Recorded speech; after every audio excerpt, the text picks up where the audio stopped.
बहुत दूर एक ऐसी घाटी थी जहां परियों का राज चलता था। वो घाटी चमकदार फूलों, उड़ते हुए टॉफियों और पेड़ों पर लटकती घंटियों से भरी थी। हर बच्चा सपने में उस घाटी का सपना देखता था। परी घाटी। पर इस परी घाटी की एक अजीब बात थी। यहाँ की परियां थोड़ी अलग थी। वो मीठी हंसी नहीं हंसती थी, वो फूलों की खुशबू नहीं बिखेरती थी, और सबसे अजीब, वो बच्चों की दुआओं से दूर भागती थी। इस घाटी में एक छोटी सी परी रहती थी, लुली।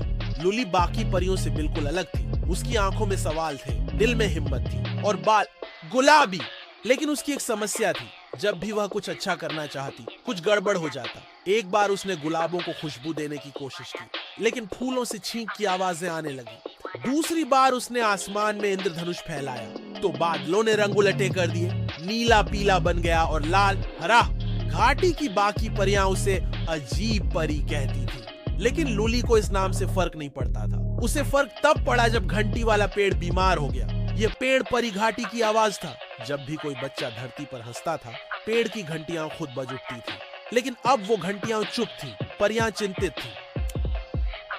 हमारी जादुई शक्ति घट रही है, परी रानी बोली। यह किसी शाप की निशानी है, दूसरी परी बोली, या किसी अजीब परी की गड़बड़। तीसरी ने लुली की तरफ देखा। लुली की आंखें भर आईं। वो चुपचाप जंगल के अंदर चली गई, जहां पर कोई नहीं जाता था। वहां अंधेरा था, ठंडी हवा बहती थी, पेड़ फुसफुसाते थे, पर लुली डरी नहीं। वह उस जवाब की तलाश में थी जिससे पेड़ की घंटियां फिर बज सके। चलते चलते वो एक पुरानी किताब के पास पहुंची। वो जमीन से आधी दबी थी। उसने धीरे से निकाली। किताब का नाम था द एट्रोशियस फेरी टेल, अजीब सी परी कथा। लुली ने पन्ना पलटा। पहला शब्द था सच्चाई।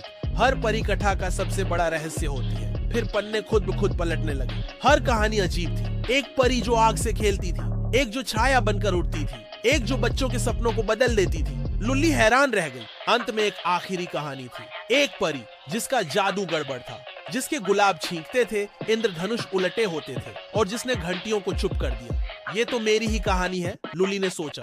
पर आखिरी लाइन कुछ और कहती थी। जब यह परी सच्चा साहस दिखाएगी, तभी पेड़ की घंटियां फिर से गाएंगी। लुली किताब लेकर पेड़ के पास भागी। रात थी, सारी परियां सो चुकी थी। लुली ने किताब खोली और जोर से पढ़ा। मैं वो परी हूँ जिसकी कहानी सब भूल गए। मैं वो हूँ जो गलतियां करती है, लेकिन अब मैं सच को अपनाने आई हूँ। अचानक आकाश से नीली चमक गिरी। घंटी वाला पेड़ हिला, उसकी शाखाएं कांपी, और फिर घंटियां बज उठी। धीरे धीरे परियां बाहर आईं।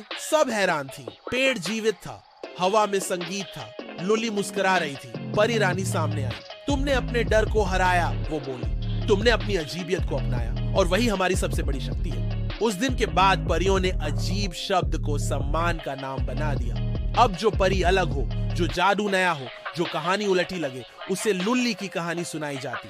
Because in every atrocious fairy tale lies a truth waiting to shine.